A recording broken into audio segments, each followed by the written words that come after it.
اور اس کو اپنا مشن سمجھیں اور رسول اللہ صلی اللہ علیہ وسلم کا یہ آپ پہ حق ہے. آپ کہتے ہیں کہ ہم عاشق رسول ہیں. عاشق جو ہوتا ہے وہ آپ سے پیار بھی کرتا ہے.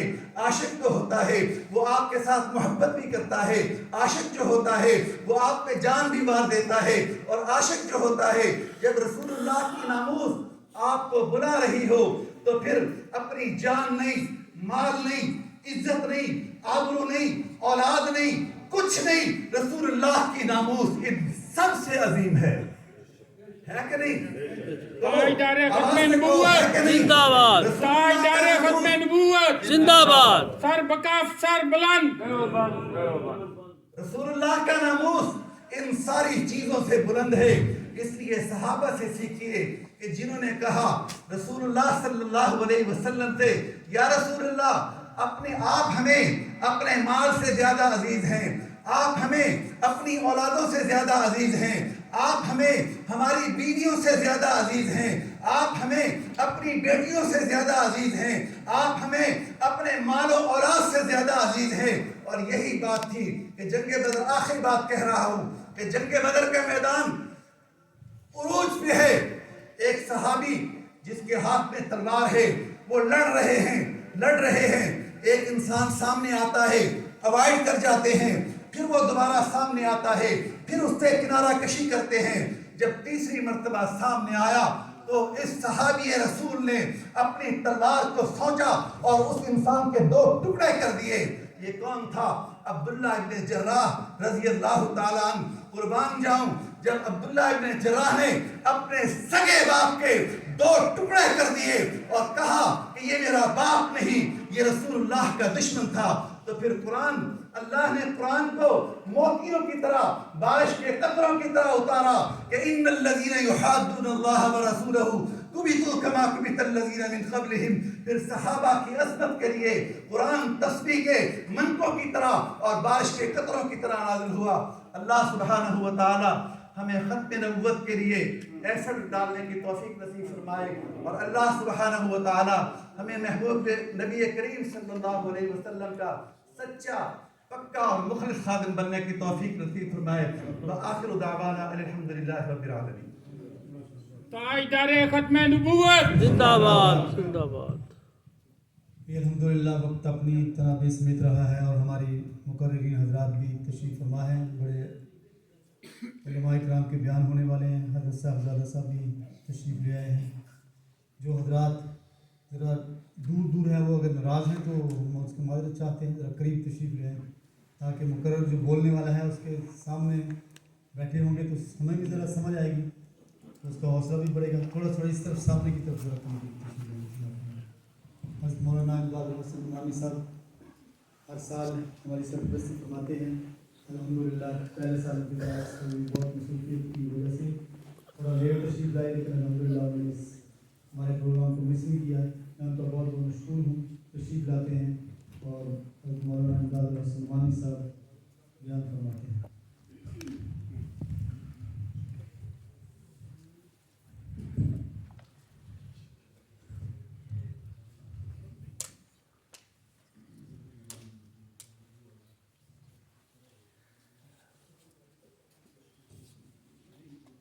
بسم اللہ الرحمن الرحیم.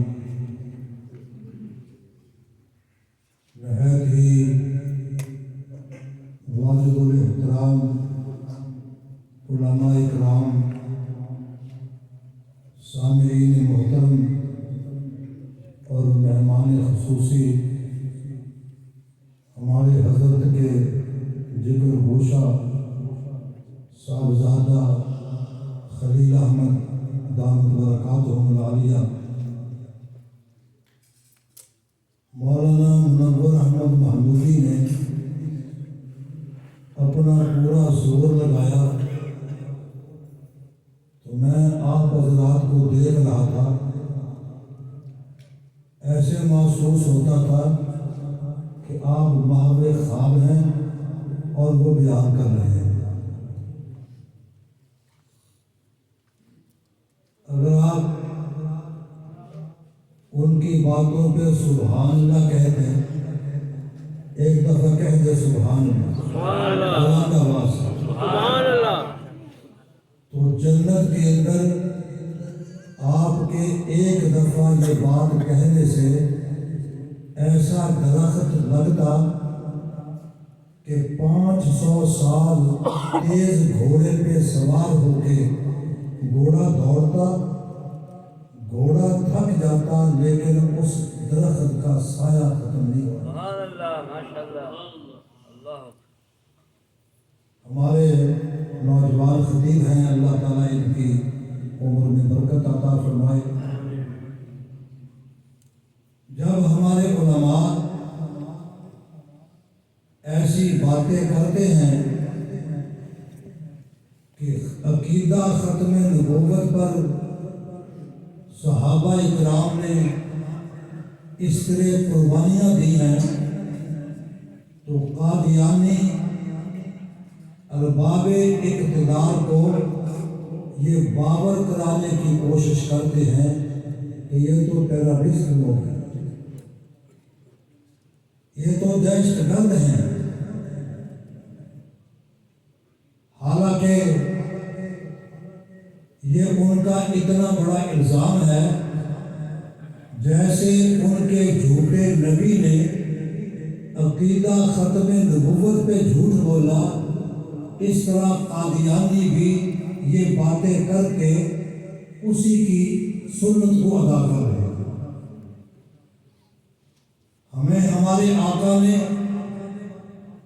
محبت کا درس دیا ہے، ہمیں ہمارے آقا نے اخوت کا درس دیا ہے، ہمیں ہمارے آقا نے دشمن سے بھی اچھے سلیقے سے بات کرنے کا درس دیا ہے۔ میرے آقا نے اپنے کسی